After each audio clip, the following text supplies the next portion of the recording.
संगत जीओ, जे तुसी किरपा करो मेरी बेनती मनो तो तुहाडा धन्नवाद होएगा। गलबात करनी होंदी है, विचार करनी होंदी है, तद ही संभव होंदी है सरोते जुड़ के बैठ सकन, नेड़े नेड़े होण थोड़ा जिहा तां जेड़े तुसी ढूंढ की जरूरत नहीं, नेड़े आ जाओ तुसी प्लीज़। जेड़े पिछले पासे सज्जन बैठे हो बहुत प्लीज़ उठ के अगे आ जाओ, हैं कम फॉरवर्ड प्लीज़ ही है, नेड़े आ जाओ भैनों। तुसी भी जिहड़ियां दूर दूर वड्डा हाल होने करके ना, वैसे संगत जिन्नी मर्जी बहुती होवे पर थोड़ी लगती है, महसूस होंदा है। थोड़ा जिहा नेड़े आ जाओ प्लीज़, आ जाओ। किरपा करोगे सारे मिल के प्यार नाल फतेह बुलाइए। वाहेगुरु जी का खालसा, वाहेगुरु जी की फतेह। जिवें कि वार वार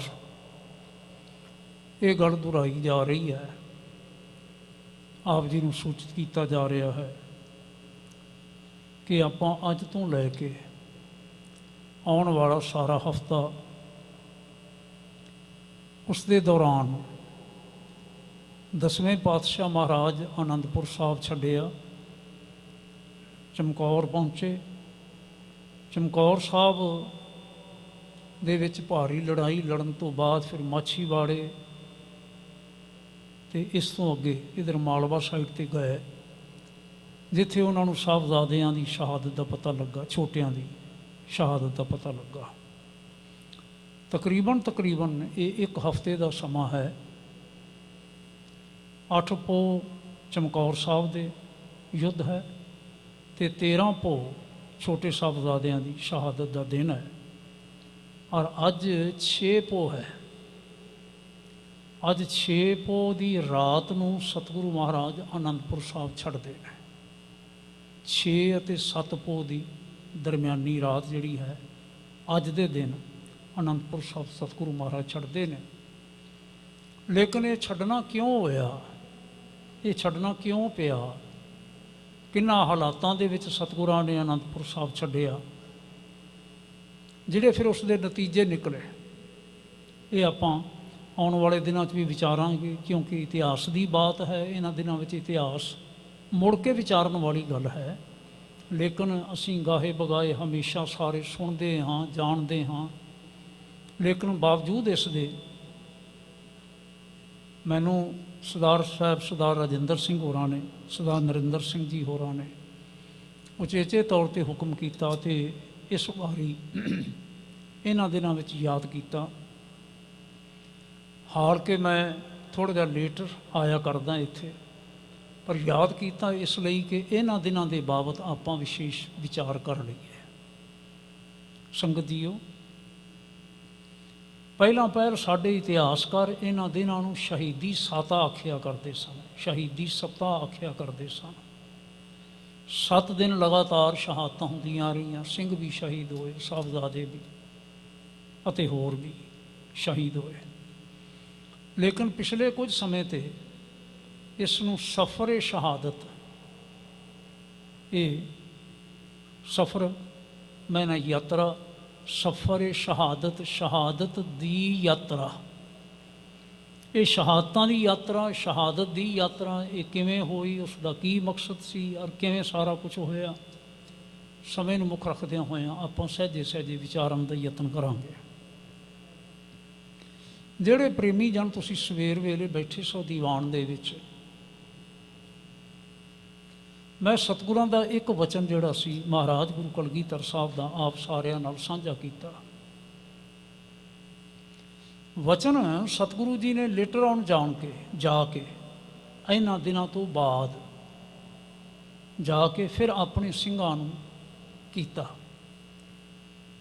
ਵਚਨ ਜੋ ਕੀਤਾ ਸੀ ਉਹਨੂੰ ਅੱਖਰ ਮਾਨਯੋਗ ਭਾਈ ਸਾਹਿਬ ਸੰਤੋਖ ਸਿੰਘ ਜੀ ਦਿੰਦੇ ਨੇ, ਜਿਹੜੇ ਮਹਾਕਵੀ ਨੇ, ਔਰ ਆਪ ਜੀ ਲਿਖਦੇ ਨੇ, ਕਹਿੰਦੇ ਨੇ ਗੁਰੂ ਸਾਹਿਬ ਨੇ ਆਖਿਆ, ਦਗਾ ਨਾ ਸਿੰਘੋ ਕਵੀ ਵੀ ਕਰੀਐ, ਰਣ ਮੈਂ ਦੁਸ਼ਮਣ ਕੋ ਸੰਘਰੀਐ। ਮੈਂ ਫਿਰ ਰਿਪੀਟ ਕਰਦਾ, ਦਗਾ ਨਾ ਸਿੰਘੋ ਕਵੀ ਵੀ ਕਰੀਐ। ਦਗਾ ਕਹਿੰਦੇ ਨੇ ਧੋਖੇ ਨੂੰ, ਕਿਸੇ ਨੂੰ ਚੀਟ ਕਰਨਾ, ਝੂਠ ਬੋਲਣਾ, ਅਜਿਹਾ ਤੁਸੀਂ ਕਦੀ ਵੀ ਨਾ ਕਰਨਾ, ਭਾਵੇਂ ਦੁਸ਼ਮਣ ਹੋਵੇ। ਜੇ ਤੁਸੀਂ ਸਮਝਦੇ ਹੋ ਕਿ ਸਾਡਾ ਇਹ ਜਾਨ ਲੇਵਾ ਵਿਅਕਤੀ ਹੈ, ਜਾਨ ਲੈਣ ਵਾਲਾ ਵਿਅਕਤੀ ਹੈ, ਮੈਦਾਨੇ ਜੰਗ ਦੇ ਵਿੱਚ ਉਸ ਨੂੰ ਮਾਰੋ, ਉਸ ਨਾਲ ਜੂਝੋ, ਉਸ ਨਾਲ ਲੜੋ, ਉਸ 'ਤੇ ਫਤਿਹ ਪ੍ਰਾਪਤ ਕਰੋ, ਲੇਕਿਨ ਦਗਾ ਨਾ ਸਿੰਘੋ ਕਬਹੂ ਕਰੀਏ, ਕਿਸੇ ਨਾਲ ਦਗਾ ਨਾ ਕਰੋ। ਧੋਖੇ ਨਾਲ ਮਾਰਨਾ ਇਹ ਧਰਮ ਨਹੀਂ ਹੁੰਦਾ। ਸਵੇਰੇ ਅਸੀਂ ਵਿਚਾਰ ਰਹੇ ਸਾਂ, ਸੰਤ ਕਾ ਮਾਰਗ ਧਰਮ ਕੀ ਪੌੜੀ ਕੋ ਵਡਭਾਗੀ ਪਾਏ।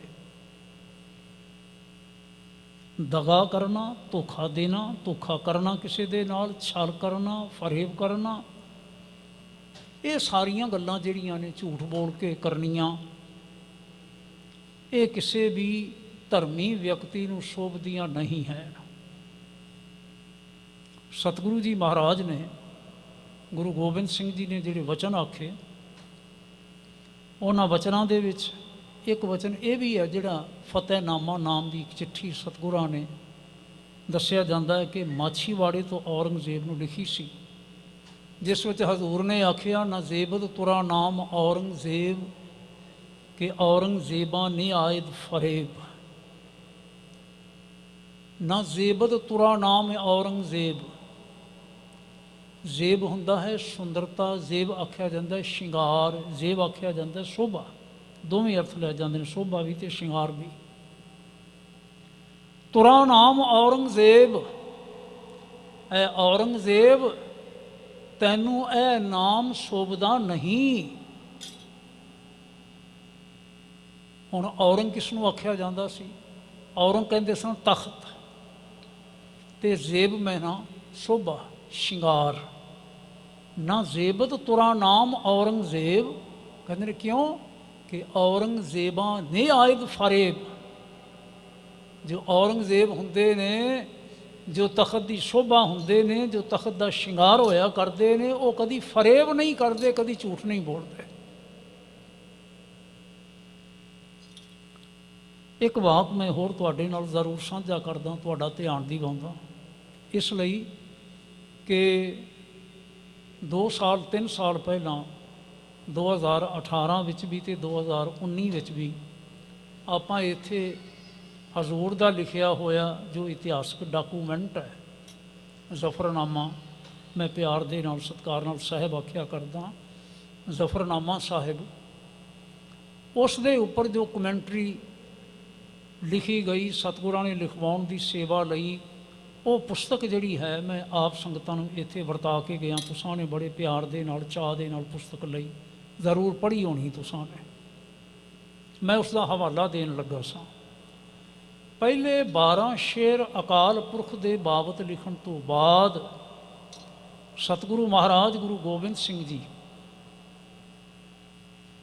ਜਿਸ ਵੇਲੇ ਦਾਸਤਾਨ ਭਾਵ ਮੂਲ ਗੱਲ ਵੱਲ ਪਰਤਦੇ ਨੇ, ਅਤੇ ਫਿਰ ਇਹਨਾਂ ਲਫ਼ਜ਼ਾਂ ਨਾਲ ਸ਼ੁਰੂ ਕਰਦੇ ਨੇ, ਮਰਾ ਇਤਬਾਰ ਬਾਰੀ ਕਸਮ ਨੇਸਤ, ਮੇਰਾ ਇਤਬਾਰ ਭਰੋਸਾ ਬਾਰੀ ਇਸ 'ਤੇ ਕਸਮ ਨੇਸਤ, ਇਸ ਕਸਮ 'ਤੇ ਬਿਲਕੁਲ ਨਹੀਂ। ਸਤਿਗੁਰੂ ਮਹਾਰਾਜ ਕਹਿੰਦੇ ਨੇ ਮਰਾ ਇਤਬਾਰ ਬਾਰੀ ਕਸਮ ਨੇਸਤ, ਕਿਹੜੀ ਕਸਮ ਕਿ ਇੱਜ਼ਤ ਗਵਾ ਅਸਤ ਯਜ਼ਦਾਂ ਯਕੇਸਤ। ਔਰੰਗਜ਼ੇਬ ਜਿਹੜੀ ਤੂੰ ਇਹ ਕਸਮ ਖਾਧੀ ਸਾਡੇ ਪਾਸ ਕਿ ਇੱਜ਼ਤ ਕਹਿੰਦੇ ਨੇ ਖੁਦਾ ਨੂੰ, ਇੱਕੋ ਇੱਕ ਕਰਤਾਰ, ਕਿ ਮੈਨੂੰ ਰੱਬ ਦੀ ਸਹੁੰ ਹੈ, ਮੈਨੂੰ ਖੁਦਾ ਦੀ ਸਹੁੰ ਹੈ, ਮੈਂ ਕਸਮ ਕਰਦਾ ਹਾਂ, ਤੂੰ ਜਿਹੜੀ ਇਹ ਗੱਲ ਆਖੀ ਹੈ ਨਾ, ਸਾਨੂੰ ਇਸ 'ਤੇ ਕੋਈ ਭਰੋਸਾ ਹੁਣ ਨਹੀਂ ਰਿਹਾ। ਔਰ ਅੱਗੇ ਚੱਲ ਕੇ ਨਾਲ ਜਿਹੜਾ ਦੂਸਰਾ ਬਚਨ ਆਖਦੇ ਨੇ, ਨਾ ਕਤਰਾ ਮਰਾ ਇਤਬਾਰ ਬਾਰੋਸਤ ਕੇ ਬਖਸ਼ੀ ਵਾ ਦੀਵਾ ਹਵਾ ਕਿਜ਼ਬ ਗੋਸ਼ਤ। ਔਰ ਅਫਸੋਸ ਦੀ ਗੱਲ ਇਹ ਹੈ ਕਿ ਤੂੰ ਹੀ ਝੂਠ ਬੋਲਣ ਵਾਲਾ ਨਹੀਂ, ਝੂਠੀਆਂ ਕਸਮਾਂ ਪਾਉਣ ਵਾਲਾ ਨਹੀਂ, ਕਿ ਤੇਰੇ ਦੀਵਾਨ ਮੰਤਰੀ ਜਿਹੜੇ ਨੇ, ਭਾਵੇਂ ਉਹ ਸਿਵਲ ਮੰਤਰੀ ਨੇ ਅਤੇ ਭਾਵੇਂ ਉਹ ਫੌਜੀ ਮੰਤਰੀ ਨੇ, ਭਾਵੇਂ ਆਰਮੀ ਦੇ ਵਿੱਚ ਨੇ ਅਤੇ ਭਾਵੇਂ ਦੂਸਰੇ ਨੇ, ਸਾਰੇ ਦੇ ਸਾਰੇ ਕਿਜ਼ਬ ਗੋਸ਼ਤ ਨੇ, ਝੂਠ ਬੋਲਣ ਵਾਲੇ ਨੇ। ਸੰਗਤ ਜੀ, ਮੈਂ ਇਸ ਗੱਲ 'ਤੇ ਕਿਉਂ ਆਪ ਜੀ ਦਾ ਧਿਆਨ ਦਿਵਾ ਰਿਹਾ? ਇਸ ਲਈ ਧਿਆਨ ਦਿਵਾ ਰਿਹਾ, ਇਹ ਕਸਮਨਾਮਾ ਅੱਜ ਦੇ ਦਿਨ ਉੱਥੇ ਪਹੁੰਚਿਆ ਸੀ, ਔਰ ਇਹ ਕਸਮਨਾਮਾ ਔਰੰਗਜ਼ੇਬ ਦੇ ਵੱਲੋਂ ਕੁਰਾਨ ਸ਼ਰੀਫ ਦੀ ਜਿਲਦ ਦੇ ਇਨਸਾਈਡ ਚਿਪਕਾਇਆ ਹੋਇਆ ਸੀ ਲਿਖ ਕੇ, ਔਰ ਇਸ ਦੇ ਆਉਣ 'ਤੇ ਆਨੰਦਪੁਰ ਛੱਡਣ ਦਾ ਫੈਸਲਾ ਹੋਇਆ। ਸਤਿਗੁਰੂ ਮਹਾਰਾਜ ਬਿਲਕੁਲ ਆਨੰਦਪੁਰ ਨਹੀਂ ਛੱਡਣਾ ਚਾਹੁੰਦੇ ਸਨ, ਬਿਨਾਂ ਸ਼ੱਕ ਬੜੀਆਂ ਮੁਸ਼ਕਲਾਂ ਆ ਰਹੀਆਂ ਸਨ। ਇਤਿਹਾਸ ਨੂੰ ਪਿੱਛੇ ਥੋੜ੍ਹਾ ਜਿਹਾ ਅਸੀਂ ਧਿਆਨ ਕਰਕੇ ਦੇਖੀਏ ਤਾਂ ਮਾਰਚ 1705 ਦੇ ਵਿੱਚ ਕਹਿਲੂਰ ਰਿਆਸਤ, ਜਿਹੜੀ ਕਿ ਇਹਨਾਂ 22 ਰਿਆਸਤਾਂ ਦੇ ਵਿੱਚੋਂ, ਸਟੇਟਸ ਦੇ ਵਿੱਚੋਂ ਸਭ ਤੋਂ ਪਾਵਰਫੁਲ ਰਿਆਸਤ ਸੀ ਕਹਿਲੂਰ, ਉਸ ਦਾ ਰਾਜਾ ਅਜਮੇਰ ਚੰਦ ਜੋ ਕਿ ਰਾਜਾ ਭੀਮ ਚੰਦ ਦਾ ਬੇਟਾ ਸੀ, ਉਸ ਨੇ 13 ਮਾਰਚ ਨੂੰ ਆਨੰਦਪੁਰ ਸਾਹਿਬ 'ਤੇ ਅਟੈਕ ਕੀਤਾ ਹੈ, ਪਰ ਸਫਲ ਨਹੀਂ ਹੋ ਸਕਿਆ, ਹਾਰ ਕੇ ਪਿਛਾਂਹ ਪਰਤਣਾ ਪਿਆ। ਲੇਕਿਨ ਉਸਨੇ ਸਾਰੀਆਂ ਤਿਆਰੀਆਂ ਕੀਤੀਆਂ, ਸਾਰੀਆਂ ਤਿਆਰੀਆਂ ਕਰਕੇ ਸਾਰੇ ਪਹਾੜੀ ਰਾਜਿਆਂ ਨੂੰ ਇਕੱਠੇ ਕਰਕੇ ਲੈ ਆਇਆ। ਲਾਹੌਰ, ਜਲੰਧਰ, ਦਿੱਲੀ ਦੇ ਸੂਬੇ ਤੱਕ ਅਪਰੋਚ ਕੀਤੀ ਗਈ। ਦਿੱਲੀ ਦੇ ਸੂਬੇ ਨੂੰ ਔਰੰਗਜ਼ੇਬ ਤੱਕ ਅਗਾਂਹ ਉਹਨੇ ਇਤਲਾਹ ਕੀਤੀ ਕਿ ਇਸ ਤਰ੍ਹਾਂ ਕਰਕੇ ਇਹ ਜਿਹੜੇ ਸਾਰੇ ਪਹਾੜੀ ਰਾਜੇ ਨੇ ਇਹ ਗੁਰੂ ਗੋਬਿੰਦ ਸਿੰਘ ਨੂੰ ਉੱਥੋਂ ਕੱਢਣਾ ਚਾਹੁੰਦੇ ਨੇ, ਔਰ ਕਹਿ ਰਹੇ ਨੇ ਕਿ ਇਸ ਪਾਸੇ ਸਾਰੀ ਬਦਅਮਨੀ ਪੈਦਾ ਕਰਨ ਵਾਲਾ ਗੁਰੂ ਗੋਬਿੰਦ ਸਿੰਘ ਹੈ, ਨਗਾਰੇ ਵਜਾ ਵਜਾ ਕੇ। ਕਿਵੇਂ ਕੀਤਾ ਜਾਵੇ?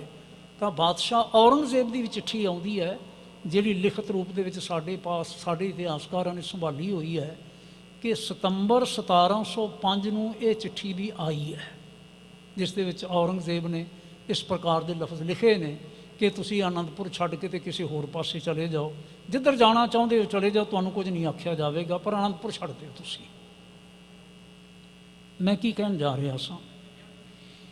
ਅਜਮੇਰ ਚੰਦ ਮਾਰਚ ਵਿੱਚ ਹਾਰ ਕੇ ਜਾਂਦਾ ਹੈ, ਮਈ ਵਿੱਚ ਆ ਕੇ ਫੌਜਾਂ ਫਿਰ ਘੇਰਾ ਪਾ ਕੇ ਬਹਿ ਜਾਂਦੀਆਂ ਨੇ, ਔਰ ਮਈ ਤੋਂ ਲੈ ਕੇ ਤੇ ਇਹਨਾਂ ਦਿਨਾਂ ਤੱਕ ਤੁਸੀਂ ਗਿਣਤੀ ਕਰ ਲਓ ਕਿਤਨੇ ਮਹੀਨੇ ਹੋ ਜਾਂਦੇ ਨੇ।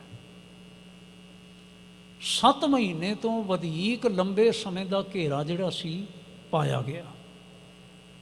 ਲੇਕਿਨ ਬਾਵਜੂਦ ਘੇਰਾ ਪੈਣ ਦੇ ਸਤਿਗੁਰੂ ਮਹਾਰਾਜ ਅਡੋਲ ਨੇ। ਅਡੋਲ ਇਸ ਕਰਕੇ ਨੇ, ਉਹ ਸਮਝਦੇ ਨੇ ਕਿ ਜਦ ਤੱਕ ਸਿੰਘ ਕਿਲੇ ਦੇ ਅੰਦਰ ਨੇ, ਸਿੰਘ ਮਹਿਫੂਜ਼ ਨੇ, ਸਿੰਘ ਬਚੇ ਹੋਏ ਨੇ, ਸਾਨੂੰ ਇੰਨਾ ਨੁਕਸਾਨ ਦਾ ਸਾਹਮਣਾ ਨਹੀਂ ਕਰਨਾ ਪਵੇਗਾ। ਬਿਨਾਂ ਸ਼ੱਕ ਹੁਣ ਸਪਲਾਈ ਲਾਈਨ ਸਾਰੀਆਂ ਬੰਦ ਕੀਤੀਆਂ ਜਾ ਚੁੱਕੀਆਂ ਸਨ ਦੁਸ਼ਮਣਾਂ ਦੇ ਵੱਲੋਂ, ਵੈਰੀ ਦੇ ਵੱਲੋਂ। ਕੋਈ ਰਾਸ਼ਨ ਨਹੀਂ ਆ ਰਿਹਾ ਸੀ। ਰਾਸ਼ਨ ਤੋਂ ਇਲਾਵਾ ਪਾਣੀ ਦਾ ਇੱਕ ਨਾਲਾ ਆਇਆ ਕਰਦਾ ਸੀ, ਸਤਲੁਜ ਦੇ ਇੱਕ ਫਾਟ ਦਾ ਥੋੜ੍ਹਾ ਜਿਹਾ ਹਿੱਸਾ ਇੱਧਰ ਨੂੰ ਅੰਦਰ ਆਇਆ ਕਰਦਾ ਸੀ, ਜਿਸ ਕਰਕੇ ਪਾਣੀ ਦੀ ਸਪਲਾਈ ਕਿਲਿਆਂ ਦੇ ਅੰਦਰ ਤੇ ਸਾਰੇ ਆਨੰਦਪੁਰ ਸਾਹਿਬ ਵਿੱਚ ਆਉਂਦੀ ਸੀ। ਦੁਸ਼ਮਣ ਨੇ ਉਹ ਜਿਹੜੀ ਸਪਲਾਈ ਸੀ ਪਾਣੀ ਦੀ ਉਹ ਵੀ ਬੰਦ ਕਰ ਦਿੱਤੀ। ਔਰ ਸਾਡੇ ਇਤਿਹਾਸਕਾਰ ਲਿਖਦੇ ਨੇ, ਕਹਿੰਦੇ ਹੁਣ ਪਾਣੀ ਲੈਣ ਵਾਸਤੇ 4-4 ਸਿੰਘ ਇਕੱਠੇ ਹੋ ਕੇ ਜਾਂਦੇ ਨੇ, ਸਿਰਫ ਪਾਣੀ ਲੈਣ ਵਾਸਤੇ। 4 ਸਿੰਘ ਪਾਣੀ ਕੋ ਜਾਵੈਂ, 2 ਜੂਝੈਂ, 2 ਪਾਣੀ ਲਿਆਵੈਂ। 2 ਉੱਥੇ ਜੂਝਦੇ ਨੇ। ਇਸੇ ਜੂਝਣ ਤੋਂ ਭਾਵ ਜਿਹੜਾ ਹੈ ਕੇਵਲ ਲੜ ਕੇ ਦੁਸ਼ਮਣ ਦਾ ਧਿਆਨ ਜਿਹੜਾ ਕਿਸੇ ਪਾਸੇ ਕਰਕੇ ਤੇ ਦੂਜਿਆਂ ਨੂੰ ਸਮਾਂ ਦੇਣਾ ਹੈ ਕਿ ਦੂਜੇ ਫਟਾਫਟ ਪਾਣੀ ਭਰ ਕੇ ਲੈ ਜਾਣ। ਲੇਕਿਨ ਜੂਝਣ ਇੱਥੋਂ ਤੱਕ ਹੀ ਨਹੀਂ ਹੈ, ਜੂਝਣਾ ਹੈ ਲੜ ਕੇ ਮਰ ਜਾਣਾ। 4 ਪਾਣੀ ਲੈਣ ਵਾਸਤੇ ਜਾਂਦੇ ਨੇ, 2 ਜਣੇ ਪਾਣੀ ਲੈ ਕੇ ਬਾਲਟੀਆਂ ਭਰ ਕੇ ਮੁੜ ਕੇ ਲਿਆਉਂਦੇ ਨੇ, 2 ਉੱਥੇ ਸ਼ਹੀਦ ਹੋ ਜਾਂਦੇ ਨੇ। ਇਸ ਤੋਂ ਸਖਤ ਸਮਾਂ ਹੋਰ ਕੀ ਆਵੇਗਾ? ਲੇਕਿਨ ਸਤਿਗੁਰੂ ਮਹਾਰਾਜ ਫਿਰ ਵੀ ਸਮਝਦੇ ਨੇ ਕਿ ਆਨੰਦਪੁਰ ਸਾਹਿਬ ਭਾਵੇਂ ਸਾਡੇ ਪਾਸ 6 ਕਿਲੇ ਨੇ ਸਮੇਤ ਕੇਸਗੜ੍ਹ ਸਾਹਿਬ ਦੇ, ਜਦ ਤੱਕ ਸਾਡੀਆਂ ਫੌਜਾਂ ਕਿਲੇ ਦੇ ਵਿੱਚ ਨੇ ਇਹ ਬਾਹਰਲੇ ਸਾਡਾ ਬਹੁਤ ਨੁਕਸਾਨ ਨਹੀਂ ਕਰ ਸਕਦੇ। ਔਰ ਨਾਲ ਦੂਸਰੀ ਗੱਲ ਸਤਿਗੁਰੂ ਮਹਾਰਾਜ ਇਹ ਵੀ ਸਮਝਦੇ ਨੇ ਕਿ ਭਾਵੇਂ ਅਸੀਂ ਕਿਲੇ ਵਿੱਚ ਬੈਠੇ ਹਾਂ ਤੇ ਉਹ ਕਿਲੇ ਤੋਂ ਬਾਹਰ ਬੈਠੇ ਨੇ, ਘੇਰਾ ਪਾਈ ਬੈਠੇ ਨੇ, ਪਰ ਲੰਬਾ ਸਮਾਂ ਉਹ ਵੀ ਨਹੀਂ ਬੈਠ ਸਕਣਗੇ। ਉਸ ਦਾ ਕਾਰਨ ਸੀ ਬੜਾ ਸਪਸ਼ਟ। ਸਤਿਗੁਰੂ ਮਹਾਰਾਜ ਸਿੱਖਾਂ ਦੇ ਨਾਲ ਸਾਂਝਾ ਕਰਦੇ ਨੇ ਕਿ ਬਿਨਾਂ ਸ਼ੱਕ ਅਸੀਂ ਬੜੇ ਔਖੇ ਹਾਂ, ਇਹਦੇ ਵਿੱਚ ਕੋਈ ਸ਼ੱਕ ਨਹੀਂ ਹੈ, ਪਰ ਸਰਦੀ ਉਤਰ ਰਹੀ ਹੈ। ਅਸੀਂ ਅੰਦਰ ਫਿਰ ਇੱਥੇ ਆਪਣੇ ਕਮਰਿਆਂ ਦੇ ਵਿੱਚ ਕਿਸੇ ਨਾ ਕਿਸੇ ਰੂਪ ਦੇ ਵਿੱਚ ਅਸੀਂ ਅੱਗ ਥੋੜ੍ਹੀ ਬਹੁਤੀ ਸੇਕ ਸਕਦੇ ਹਾਂ ਜਾਂ ਕੁਝ ਕਰ ਸਕਦੇ ਹਾਂ। ਉਹ ਤਾਂ ਬਾਹਰ ਥੱਲੇ ਜੰਗਲ ਦੇ ਵਿੱਚ ਨੇ, ਪਹਾੜੀ ਜੰਗਲ ਹੈ ਸਾਰਾ, ਜਿੱਥੇ ਆਸੇ ਪਾਸੇ ਬੜੀਆਂ ਉਚਾਣਾਂ ਤੇ ਨਿਵਾਣਾਂ ਨੇ, ਸਾਰਾ ਕੁਝ ਹੈਗਾ ਹੈ। ਉਹਨਾਂ ਵਾਸਤੇ ਆਉਣ ਵਾਲੇ ਜਿਹੜੇ ਦਿਨ ਨੇ ਉਹ ਬਹੁਤ ਘਾਤਕ ਨੇ। ਔਰ ਸਾਡੇ ਸਾਖੀਕਾਰ ਲਿਖਦੇ ਨੇ ਸਤਿਗੁਰਾਂ ਨੇ ਪਿਆਰ ਨਾਲ ਬਿਠਾ ਕੇ ਸਮਝਾਇਆ, ਦੇਖੋ ਸਿੰਘੋ, ਜਿੱਥੇ 7 ਮਹੀਨੇ ਤੁਸਾਂ ਨੇ ਬਰਦਾਸ਼ਤ ਕਰ ਲਏ ਨੇ, 3 ਹਫ਼ਤੇ ਹੋਰ ਬਰਦਾਸ਼ਤ ਕਰ ਲਓ, ਇਹ ਚਲੇ ਜਾਣਗੇ। ਇਹਨਾਂ ਕੋਲੋਂ ਸਰਦੀ ਕੱਟੀ ਨਹੀਂ ਜਾਣੀ। ਬਾਹਰ ਖਾਲੀ ਥਾਵਾਂ ਤੇ ਇਹਨਾਂ ਕੋਲੋਂ ਸਰਦੀ ਨਹੀਂ ਕੱਟੀ ਜਾਣੀ, ਇਹ ਬਰਦਾਸ਼ਤ ਨਹੀਂ ਕਰ ਸਕਣਗੇ। ਲੇਕਿਨ ਮਾਤਾ ਜੀ ਵੀ ਕਹਿ ਰਹੇ ਨੇ, ਲਾੜ ਜੀ, ਜਦ ਤੱਕ ਪੇਟ ਰੋਟੀ ਨਹੀਂ ਪੈਂਦੀ ਕਦ ਤੱਕ ਅਸੀਂ ਇੱਥੇ ਬੈਠੇ ਰਹਾਂਗੇ। ਸੰਗਤ ਜੀ, ਇਸ ਗੱਲ ਨੂੰ ਅਸੀਂ ਸਮਝ ਸਕਦੇ ਹਾਂ। ਅੱਜ ਦਿਨ ਤਾਂ ਉਹੀ ਨੇ, ਸਰਦੀ ਉਹੀ ਹੈ, ਭਾਵੇਂ ਅਸੀਂ ਕਹਿ ਲਈਏ ਵੀ ਇਹਨਾਂ ਦਿਨਾਂ ਦੇ ਵਿੱਚ ਇੱਥੇ ਕੈਲੀਫੋਰਨੀਆ ਵਿੱਚ ਠੰਡ ਘੱਟ ਪੈਂਦੀ ਹੈ, ਪਰ ਘੱਟ ਤਾਂ ਏਡੀ ਇੰਡੀਆ ਦੇ ਨਾਲੋਂ ਬਹੁਤੀ ਫਰਕ ਤਾਂ ਨਹੀਂ ਹੈਗਾ। ਪਰ ਇੱਥੇ ਅੰਦਰ ਜੇ ਸੈਂਟਰਲ ਹੀਟਿੰਗ ਨਾ ਹੋਵੇ ਤਾਂ ਫਿਰ ਜ਼ਰੂਰ ਹੈ, ਫਿਰ ਤਾਂ ਬਰਾਬਰ ਹੈ। ਪਰ ਅੰਦਰ ਹੀਟਿੰਗ ਹੋਣ ਕਰਕੇ ਸਾਨੂੰ ਅੰਦਰ ਨਿੱਘ ਮਿਲ ਜਾਂਦਾ ਹੈ, ਇਸ ਕਰਕੇ ਸਾਨੂੰ ਅੰਦਰ ਮਹਿਸੂਸ ਘੱਟ ਹੁੰਦੀ ਹੈ। ਪਰ ਅਸੀਂ ਸਮਝ ਸਕਦੇ ਹਾਂ ਇਹਨਾਂ ਦਿਨਾਂ 'ਚ ਸਰਦੀ ਕਿੰਨੀ ਜ਼ਿਆਦਾ ਪੈਂਦੀ ਹੈ। ਪਰ ਇੱਕ ਤਾਂ ਸਰਦੀ ਪੈ ਰਹੀ ਹੋਵੇ ਲਗਾਤਾਰ, ਦੂਜਾ ਸਾਡਾ ਪੇਟ ਖਾਲੀ ਹੋਵੇ, ਪੇਟ ਵਿੱਚ ਕੁਛ ਨਾ ਹੋਵੇ, ਤਾਂ ਜਿੰਨੀ ਸਰਦੀ ਹੁੰਦੀ ਹੈ ਉਸ ਤੋਂ ਕਈ ਗੁਣਾ ਵਧੇਰੇ ਸਾਨੂੰ ਫਿਰ ਤੰਗ ਕਰਦੀ ਹੈ ਜਿਤਨੀ ਵੀ ਸਰਦੀ ਹੁੰਦੀ ਹੈ। ਸਾਡੇ ਸਰੀਰ 'ਚ ਬਾਲਣ ਨਹੀਂ ਆਉਂਦਾ ਹੈ, ਖਾਣ ਪੀਣ ਦਾ, ਭੋਜਨ ਦਾ ਬਾਲਣ ਨਹੀਂ ਆਉਂਦਾ ਹੈ, ਜਿਸ ਕਰਕੇ ਸਾਡਾ ਸਰੀਰ ਨਿੱਘਾ ਹੋਵੇ, ਬਾਹਰ ਠੰਡ ਦੇ ਨਾਲ ਮੁਕਾਬਲਾ ਕਰੇ, ਤਾਂ ਕੀ ਨਤੀਜਾ ਨਿਕਲੇਗਾ। ਸਤਿਗੁਰੂ ਮਹਾਰਾਜ ਸਮਝ ਰਹੇ ਸਨ। ਇਹਨਾਂ ਦਿਨਾਂ ਦੀ ਗੱਲ ਹੈ ਜਦੋਂ 22 ਧਾਰ ਦੇ ਰਾਜਿਆਂ ਨੇ ਵੀ ਮਤਾ ਪਕਾਇਆ ਵੀ ਮਹਾਰਾਜ ਅਸੀਂ ਤੁਹਾਨੂੰ ਕੁਛ ਨਹੀਂ ਆਖਾਂਗੇ, ਠਾਕੁਰ ਬਣਾ ਕੇ ਆਟੇ ਦਾ, ਗਊ ਬਣਾ ਕੇ ਆਟੇ ਦੀ ਇੱਕ ਥਾਲ ਵਿੱਚ ਟਿਕਾ ਕੇ ਬ੍ਰਾਹਮਣ ਨੂੰ ਅੱਗੇ ਲਗਾਇਆ। ਕਹਿਲੂਰ ਰਿਆਸਤ ਦਾ ਬ੍ਰਾਹਮਣ, ਜਿਸ ਦਾ ਨਾਮ ਸੀ ਪਰਮਾਨੰਦ, ਬੜਾ, ਜੇ ਹੁਣ ਸਿੱਧੀ ਜੀ ਸ਼ਬਦਾਵਲੀ ਵਿੱਚ ਆਖਿਆ ਜਾਵੇ ਤਾਂ ਬੜਾ ਤੇਜ਼ ਤਰਾਰ, ਜਿਸ ਨੂੰ ਇੰਟੈਲੀਜੈਂਟ ਆਖਿਆ ਜਾਂਦਾ ਹੈ, ਬਹੁਤ ਇੰਟੈਲੀਜੈਂਟ ਕਿਸਮ ਦਾ ਇਹ ਬੰਦਾ ਡਿਪਲੋਮੈਟ ਸੀ। ਆਪਣੀ ਸਰਕਾਰ ਦਾ ਇਹ ਵਕੀਲ ਸੀ, ਸਰਕਾਰ ਦੀ ਇਹ ਪ੍ਰਤੀਨਿਧਤਾ ਕਰਦਾ ਸੀ, ਲੇਕਿਨ ਬੜਾ ਛਲੀਆ ਸੀ। ਕਿਉਂਕਿ ਸਾਨੂੰ ਅੱਛਾ ਨਹੀਂ ਲੱਗਦਾ, ਗੁਰੂ ਕੇ ਸਿੱਖਾਂ ਨੇ ਇਹਦਾ ਨਾਮ ਹੀ ਪੰਮਾ ਪਾਇਆ ਹੋਇਆ ਸੀ, ਪੰਮਾ ਪ੍ਰੋਥ ਸੀ ਬ੍ਰਾਹਮਣ। ਸਾਰੇ ਇਹਨਾਂ ਵਿੱਚ ਬ੍ਰਾਹਮਣ ਹੀ ਇਹ ਕੰਮ ਕਰਿਆ ਕਰਦੇ ਸਨ। ਪੰਮਾ ਪ੍ਰੋਥ ਪਰਮਾਨੰਦ ਬਹੁਤ ਘੱਟ ਲਿਖਤ ਵਿੱਚ ਆਉਂਦਾ ਹੈ। ਪੰਮਾ ਅੱਗੇ ਲੱਗਾ, ਇਸ਼ਨਾਨ ਪਾਣ ਕੀਤਾ, ਉਸਨੇ ਤਿਲਕ ਵਗੈਰਾ ਲਗਾਏ, ਸਾਰਾ ਕੁਝ ਕੀਤਾ, ਅਤੇ ਥਾਲੀ ਦੇ ਵਿੱਚ ਆਟੇ ਦੀ ਗਊ ਬਣਾਈ, ਨਾਲ ਠਾਕੁਰ ਰੱਖਿਆ, ਅਤੇ ਲੈ ਕੇ ਸਤਿਗੁਰਾਂ ਦੇ ਪਾਸ ਆ ਗਿਆ। ਅਤੇ ਆ ਕੇ ਕੀ ਆਖਿਆ, ਮਹਾਰਾਜ ਜਿਤਨੇ ਇਹ 22 ਧਾਰ, ਧਾਰ ਨਾਮ ਹੈ ਸਟੇਟਸ ਦਾ, ਛੋਟੀਆਂ ਛੋਟੀਆਂ ਸਟੇਟਸਾਂ, ਕਿਵੇਂ ਕਰਨਾ ਮੈਨੂੰ ਫਿਰ ਰੁਕਣਾ ਪੈਂਦਾ। ਅੱਜ ਪਹਿਲਾ ਦਿਨ ਹੋਣ ਕਰਕੇ ਨਾ ਹਰੇਕ ਚੀਜ਼ ਦੀ ਡੈਫੀਨੇਸ਼ਨ ਦੀ, ਵਿਆਖਿਆ ਦੀ ਲੋੜ ਪੈ ਜਾਂਦੀ ਹੈ। ਧਾਰ ਸ਼ਬਦ ਦਾ ਅਰਥ ਹੈ ਜਿੱਥੋਂ ਪਾਣੀ ਵਹਿ ਕੇ ਨਿਕਲਦਾ ਹੋਵੇ ਲਗਾਤਾਰ। ਪਹਾੜਾਂ ਦੇ ਦੋ ਪਹਾੜੀਆਂ ਦੇ ਵਿੱਚੋਂ ਪਾਣੀ ਜਿੱਥੋਂ ਵਹਿ ਕੇ ਨਿਕਲਦਾ ਹੈ, ਅਤੇ ਧਾਰ ਜਿਹੜੀ ਹੈ ਪਹਾੜ ਨੂੰ ਦੋ ਹਿੱਸਿਆਂ 'ਚ ਕਰ ਰਹੀ ਹੋਵੇ, ਤਾਂ ਇੱਕ ਇਹ ਪਾਸਾ ਅਤੇ ਦੂਜਾ ਪਾਸਾ, ਇਸ ਤਰ੍ਹਾਂ ਕਰਕੇ ਸਟੇਟਸ ਬਣੀਆਂ ਹੋਈਆਂ ਸਨ। ਅਤੇ ਆਮ ਤੌਰ 'ਤੇ ਮੰਨਿਆ ਜਾਂਦਾ ਹੈ ਕਿ ਉਸ ਸਮੇਂ 22 ਸਟੇਟਸ ਸਨ। ਕੋਈ ਛੋਟੀ ਸੀ, 1 2 4 ਪਿੰਡਾਂ ਦੀ ਸਟੇਟ ਬਣੀ ਹੋਈ ਸੀ, ਰਿਆਸਤ ਬਣੀ ਹੋਈ ਸੀ, ਕੋਈ ਵੱਡੀ ਸੀ। ਅਤੇ ਇਹਨਾਂ ਸਾਰੀਆਂ ਵੱਡੀਆਂ ਦੇ ਵਿੱਚੋਂ ਜਿਹੜੀ ਵੱਡੀ ਸੀ ਉਹ ਤਕਰੀਬਨ 450 ਵਰਗ ਮੀਲ ਦਾਇਰੇ ਦੀ, ਘੇਰੇ ਦੀ ਰਿਆਸਤ ਕਹਿਲੂਰ ਸੀ। ਅਤੇ 450 ਵਰਗ ਮੀਲ ਜਿਹੜਾ ਤਕਰੀਬਨ ਹੈ, ਉਹ ਆਪਾਂ ਕਹਿ ਰਹੀਏ ਵੀ 21 ਮੀਲ ਇੱਕ ਪਾਸੇ ਅਤੇ 21 ਮੀਲ ਦੂਜੇ ਪਾਸੇ, ਇਹ ਸਭ ਤੋਂ ਵੱਡੀ ਰਿਆਸਤ ਸੀ। ਪੰਮੇ ਨੇ ਆਖਿਆ, ਇਸ ਵਕੀਲ ਨੇ, ਮਹਾਰਾਜ 22 ਧਾਰ ਦੇ ਸਾਰੇ ਜਿਤਨੇ ਰਾਜੇ ਨੇ, ਉਹਨਾਂ ਸਾਰਿਆਂ ਨੇ ਕਸਮ ਚੁੱਕੀ ਹੈ, ਮੈਨੂੰ ਆਪਣਾ ਪ੍ਰਤੀਨਿਧ ਬਣਾ ਕੇ ਭੇਜਿਆ ਹੈ, ਮੈਂ ਤੁਹਾਡੇ ਪਾਸੇ ਆ ਕੇ ਉਹਨਾਂ ਸਾਰਿਆਂ ਦੇ ਵੱਲੋਂ ਕਸਮ ਕਰਦਾ ਕਿ ਤੁਸੀਂ ਆਨੰਦਪੁਰ ਸਾਹਿਬ ਕਿਲ੍ਹਾ ਛੱਡ ਕੇ ਚਲੇ ਜਾਓ, ਤੁਹਾਨੂੰ ਕੁਛ ਨਹੀਂ ਆਖਿਆ ਜਾਵੇਗਾ। ਸਤਿਗੁਰੂ ਨਹੀਂ ਮੰਨੇ।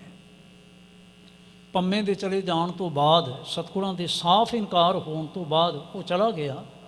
ਸਿੰਘ ਇਕੱਠੇ ਹੋ ਕੇ ਆ ਗਏ ਸਤਿਗੁਰਾਂ ਦੇ ਪਾਸ, ਮਾਤਾ ਜੀ ਵੀ ਆਏ। ਅਕਸਰ ਐਂ ਸਾਡੇ ਸਾਖੀਕਾਰ ਲਿਖਦੇ ਨੇ ਕਿ ਸਿੰਘ ਇਕੱਠੇ ਹੋ ਕੇ ਮਾਤਾ ਜੀ ਕੋਲ ਜਾ ਕੇ ਆਪਣਾ ਨਾ ਦੁੱਖ ਸੁੱਖ ਫੋਲਿਆ ਕਰਦੇ ਸਨ। ਮਾਤਾ ਜੀ ਨੂੰ ਵੀ ਨਾਲ ਲੈ ਆਏ। ਸਤਿਗੁਰਾਂ ਨੇ ਆਖਿਆ ਸਾਰਿਆਂ ਨੂੰ, ਦੇਖੋ ਗੱਲ ਇਹ ਹੈ,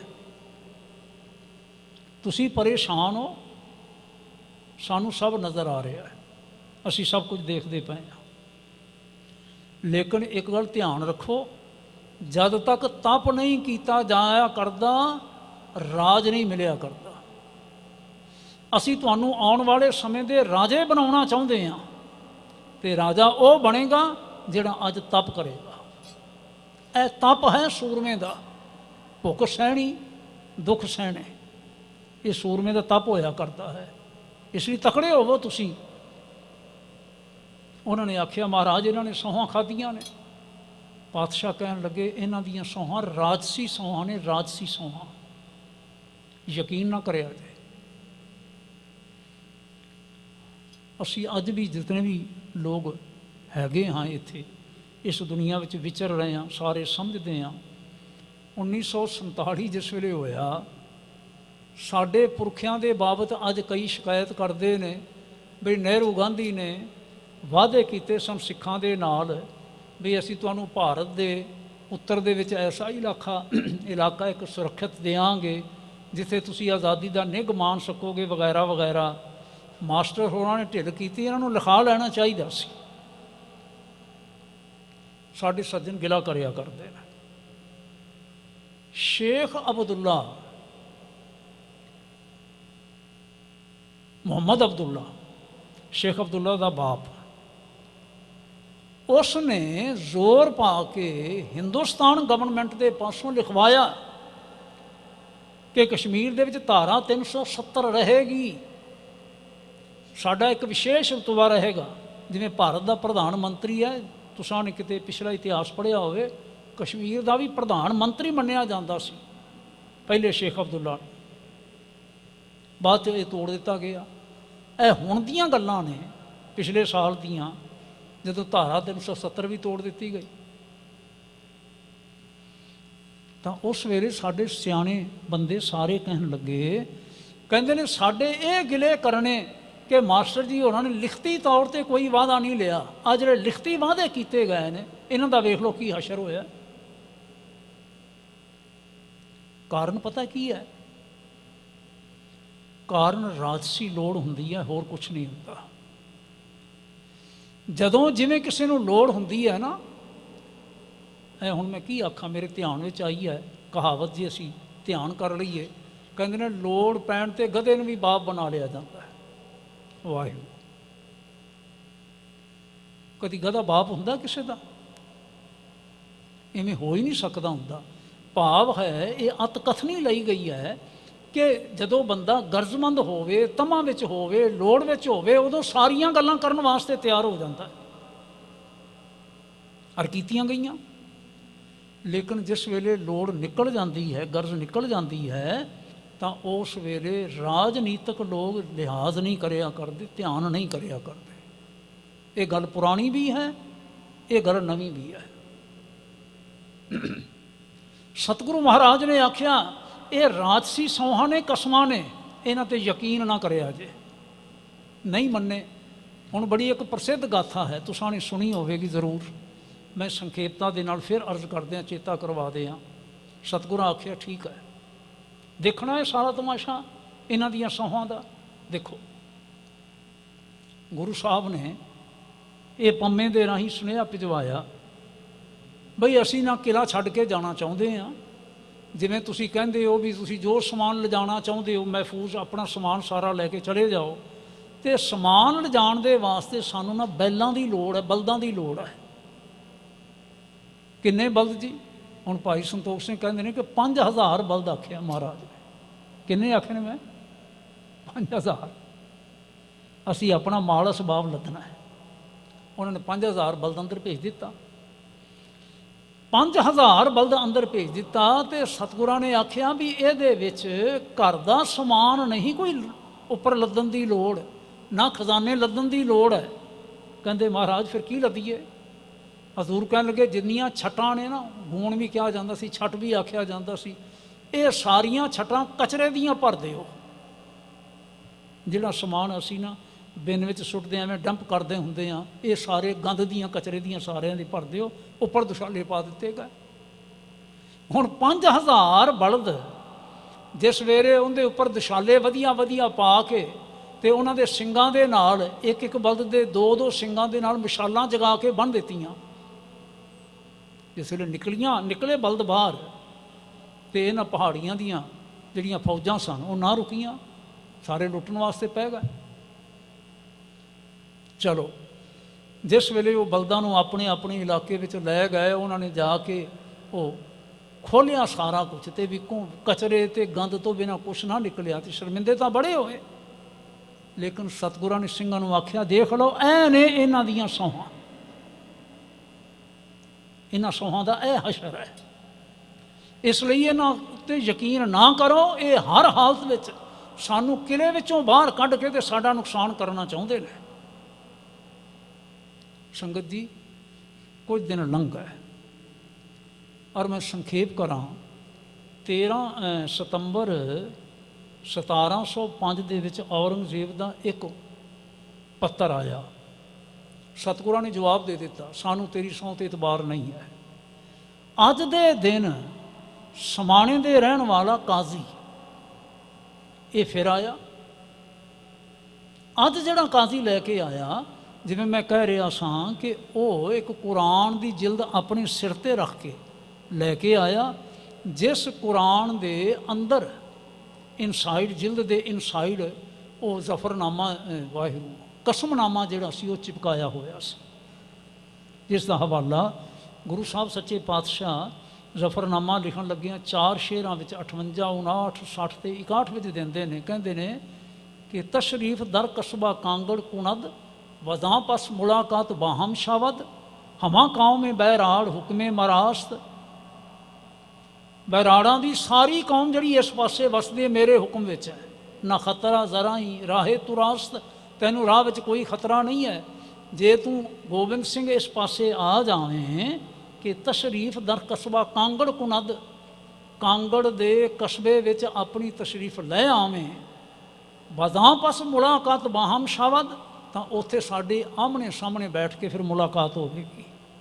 अगे फिर आफर करदा, मेहरबानी कुनेम बारूवे शुमा मेहरबानी सुनेम, असी मैं तुहाडे ते मेहरबानी करांगे, तुहानूं 1000 घोड़े दे मनसबदार असी बना देंगे। यह गल्लां लिखदा है औरंगजेब। जिस वेले ये कसमनामा आया, सिंह जिहड़े सन, माता जी जिहड़े सन, वो फिर जोर देन लग पे कि लाल जी असी होर की चाहुंदे हां। पम्मे नूं सद्दिया गया, पम्मा फिर मुड़ के आया, पिछलियां गलतियां दी मुआफ़ियां मंगियां उसने, और मुआफ़ियां मंगदियां होया उसने भरोसा दिवाया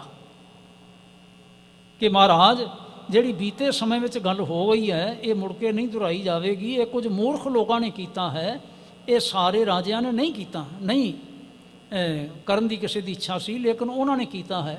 भाई संतोख सिंह लिखते ने, पुना पम्मा बोलियो कर जोर, श्री प्रभ सब नमरी तुम ओर, न पूर्व की बात विचारो। पूर्व की बात है जिहड़ी पहला हो गई है, हुण वो गल चेते ना रखो। काज अचानक करियो बिगारो, ये कुछ लोगों ने अचानक सारा कुछ बिगाड़ दिता। किस राजे को मत इम नहीं, किसी राजे की ऐसी कोई सलाह नहीं सी, पर ये लुटेरे बैलन माही, ये बैलों ते सारे लुटेरे पै गए सन। असां ने कर साबत सब को गह लीने, मारन करे कैद बो कीने, परयो सबन में अब डर भारी, न कोई हेरें और तुहारी। एक बार तज दुर्ग सिधारो, पुन विचरो जाए इच्छा तारो। दुर्ग नाम है किले का। असी तुहानूं बेनती करते हाँ कि तुसी एक वेरा किला छड्ड के चले जाओ, पातशाह कुछ नहीं आख्या जाएगा। हुण जिस वेले बादशाह का जिहड़ा पत्तर लैके समाणे का काजी आया सी, वो लिखदा, वो बोलदा है, जै सतगुर बैठे तैं आए। भाई साहब सिंह जी, जै सतगुरु बैठे तहें आए। कौन आए? एक काजी, वकील, राजियां दे प्रतिनिध, ये सारे दिन इकट्ठे होके आए। और इस काजी ने यह गल आखी, की आखी, सकल जोर कर शीस निवाए, सारिया ने हथ जोड़ के सिर निवाए। बैठे निकट कहे वो निज काज, कोल बैठ के अपनी ये इच्छा प्रगट की। सुनिए गुरु गरीब निवाज, ऐ गुरु गरीब नवाज पातशाह साड़ी बेनती सुनो। परवाना लिख शाह पठायो, बादशाह ने परवाना लिख के भेजा है, मैं लेकर तह ते चल आयो, मैं लेकर तह ते चल आयो, मैं उथों लैके ये परवाना आया। हुण बादशाह इस वेले औरंगाबाद भी नहीं सी, बादशाह इस वेले अहमदनगर बैठा होया सी। और काजी कह रहा है कि मैं विशेष तौर पर अहमदनगर तो चल के आया और नाल ही हजरत चित को हित कर कहो, मिलियो रावर को संग चाहियो। बड़े मैनू हित नाल उन्होंने दसिया है कि असी गुरु साहब नाल मिलना चाहते हाँ, पर उत मुहिम कर अटके सोए न ते आवत इते हाज़र होए। वो मुहिम ते होण करके उधर दे ਜਿਹੜੇ ਬਾਗੀ ਨੇ ਉਹਨਾਂ ਨੂੰ ਦਬਾਉਣ ਵਾਸਤੇ ਉੱਥੇ ਕਈ ਸਾਲਾਂ ਤੋਂ ਲੈ ਕੇ ਟਿਕਿਆ ਹੋਇਆ ਹੈ, ਨਹੀਂ ਤੇ ਜ਼ਰੂਰ ਆਉਂਦੇ। ਲੇਕਿਨ ਬਾਦਸ਼ਾਹ ਨੇ ਹਜ਼ਰਤ ਨਿਜ ਕਰਤੇ ਲਿਖ ਦੀਨ, ਹਜ਼ਰਤ ਕਹਿੰਦੇ ਨੇ ਸਤਿਕਾਰ ਦੇ ਨਾਲ, ਸਤਿਕਾਰਯੋਗ ਬਾਦਸ਼ਾਹ ਨੇ ਆਪਣੀ ਹੱਥੀਂ ਇਹ ਲਿਖ ਕੇ ਹਰਫ ਜੋ ਥੋੜ੍ਹੇ ਲੀਜੇ ਚੀਨ, ਜਿਹੜੇ ਭਾਵੇਂ ਥੋੜ੍ਹੇ ਹਰਫ ਲਿਖੇ ਨੇ ਪਰ ਤੁਸੀਂ ਇਹ ਜ਼ਰੂਰ ਮੰਨ ਲਓ, ਅਹਿਦ ਕਰੇ ਵਿੱਚ ਦਿਓ ਖੁਦਾਏ। ऐद मैंने होंदा वादा, वो प्रॉमिस करता है, वो वादा करता है। बिच दियो खुदाए, खुदा नूं विच रह के खुदा नूं जामन करके वो वादा करता है। सपत मुहम्मद की तिन खाए, मुहम्मद साहब की सौं खांदा है।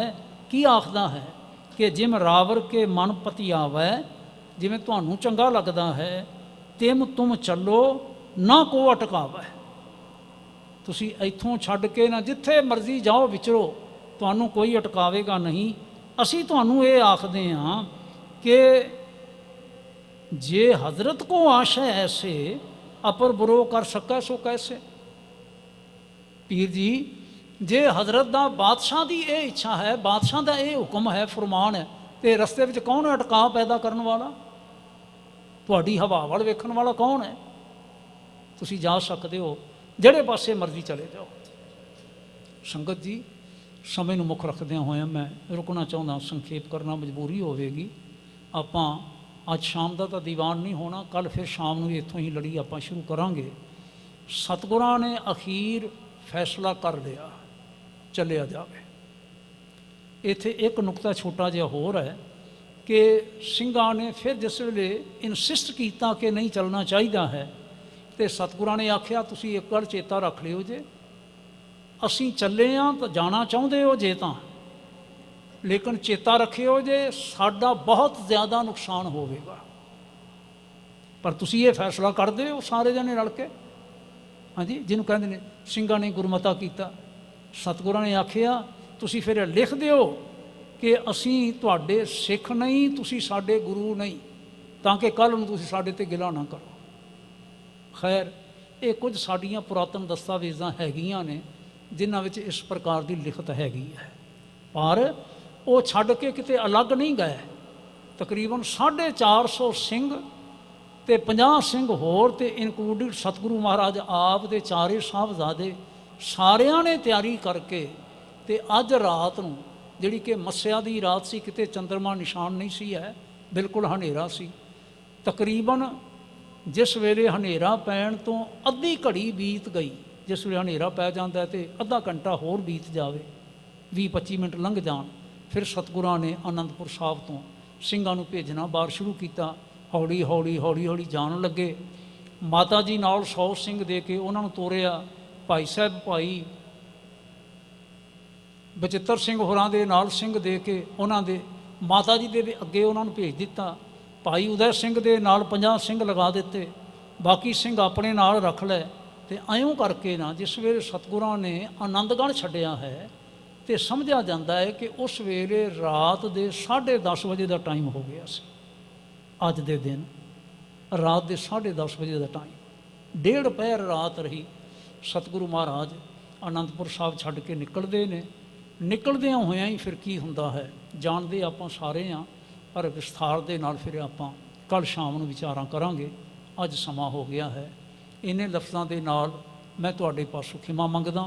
तुसां ने बड़े प्यार दे नाल बैठ के इकागर चित हो के इतिहास की दास्तान सारी सरवण की है। इस एक नुकते दे ध्यान रखियो जे ਕਿ ਝੂਠ ਕਦੀ ਨਹੀਂ ਬੋਲਣਾ ਚਾਹੀਦਾ, ਨੈਵਰ ਐਵਰ। ਲੇਕਿਨ ਨਾਲ ਸਤਿਗੁਰੂ ਇਹ ਵੀ ਕਹਿੰਦੇ ਨੇ ਜਿਹੜਾ ਤੁਹਾਡੇ ਤੇ ਧਰਮ ਦੀ ਕਸਮ ਵੀ ਚੁੱਕਦਾ ਹੈ, ਤੁਸੀਂ ਉਹਦੇ ਤੇ ਭਰੋਸਾ ਵੀ ਨਹੀਂ ਕਰਨਾ, ਕਿਉਂਕਿ ਕਸਮ ਚੁੱਕਦੇ ਹੀ ਝੂਠੇ ਲੋਕ ਹੋਇਆ ਕਰਦੇ ਨੇ। ਪਰ ਜੇ ਕੋਈ ਤੁਹਾਨੂੰ ਧਰਮੀ ਸਮਝ ਕੇ ਧਰਮ ਦੀ ਕਸਮ ਚੁੱਕ ਲਵੇ, ਤੁਸੀਂ ਤਾਂ ਵੀ ਯਕੀਨ ਨਹੀਂ ਕਰਨਾ। ਇਹ ਅੱਜ ਦੇ ਜਿਹੜਾ ਹੈ ਵਿਚਾਰ ਇਹਨੇ ਲਫ਼ਜ਼ ਕਹਿੰਦਾ ਹੋਇਆ ਮੈਂ ਤੁਹਾਡੇ ਪਾਸੋਂ ਖਿਮਾ ਮੰਗਦਾ, ਸੰਕੋਚਦਾ ਹਾਂ। ਬਾਕੀ ਵਿਚਾਰਾਂ ਫਿਰ ਕਰਾਂਗੇ। ਭੁੱਲਾਂ ਦੀ ਖਿਮਾ ਬਖਸ਼ਣੀ। ਧੰਨਵਾਦ। ਨਾਨਕ ਨਾਮ ਚੜ੍ਹਦੀ ਕਲਾ, ਤੇਰੇ ਪਾਣੇ ਸਰਬੱਤ ਦਾ ਭਲਾ। ਵਾਹਿਗੁਰੂ ਜੀ ਕਾ ਖਾਲਸਾ, ਵਾਹਿਗੁਰੂ ਜੀ ਕੀ ਫਤਿਹ।